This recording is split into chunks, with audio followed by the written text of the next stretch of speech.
The video that I will be responding to will be the first video in which the topic discussed was sweatshops. I chose to respond to this video because sweatshops affect far too many people around the world and they violate the most basic human rights. The people who work in sweatshops are underpaid, overworked, and they work in hazardous environments for which they are not prepared because they did not receive the proper training that they should have before entering these workplaces. Therefore, the most basic right of feeling safe was not given to these people.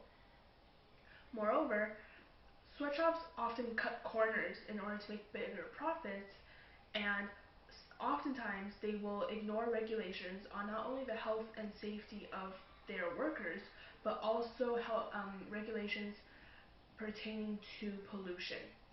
Oftentimes there will be lots of pollution made by sweatshops that affect not only the workers, but also the people who live near the sweatshop, and the pollution rate around sweatshops is often very, very high, and this is all because of the fact that these companies wish to make a bigger profit.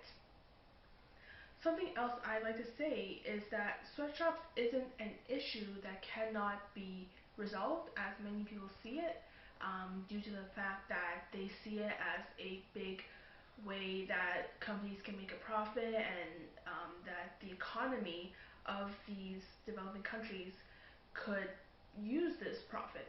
However, there are many very simple and very effective ways to put an end to sweatshops.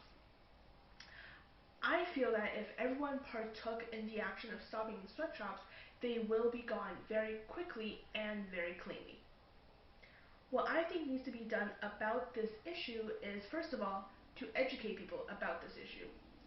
If people in developed countries, who are the people who buy most of the products made in sweatshops, if they knew how, who, and where their products were being made, they would think twice before buying these products, as they wouldn't want to support such a vicious method of production, and this would, first of all, bring down the profit of these companies, and this will make these companies consider perhaps changing their methods of production in order to bring back their profits.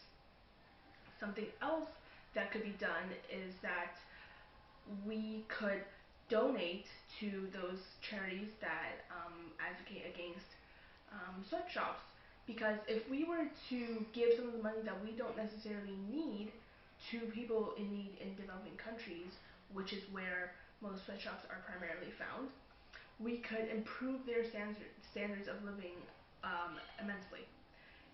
If the need to sell their children was removed from the parent's life, then sweatshops would crumble because there would no longer be any workers for them to buy, because of the fact that these families no longer need to sell their children. They are well off enough to find other methods of keeping their family alive.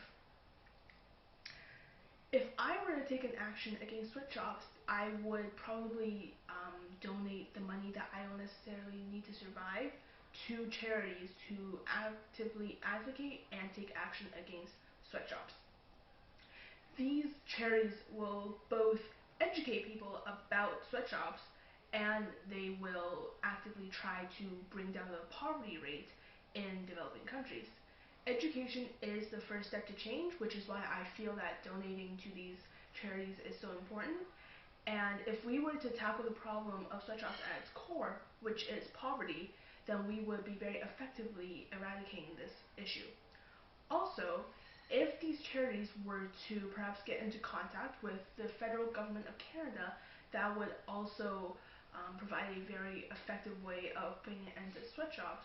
For example, if these charities were to talk to perhaps the Canadian Agency of International Development and petition for them to make putting an end to sweatshops one of their goals, then the sweatshops will very likely be eradicated very soon, as now governments have now taken part in this change.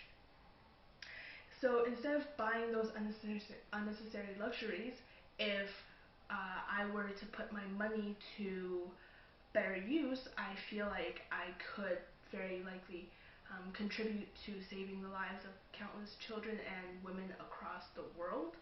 And I feel like that's a much better use for my money than perhaps buying things that I don't need to survive. Whereas my money now could go and change the life of someone in need. And that has been my opinion and some facts on sweatshops, and I hope you learn more about sweatshops, and thank you for your time and have a nice day.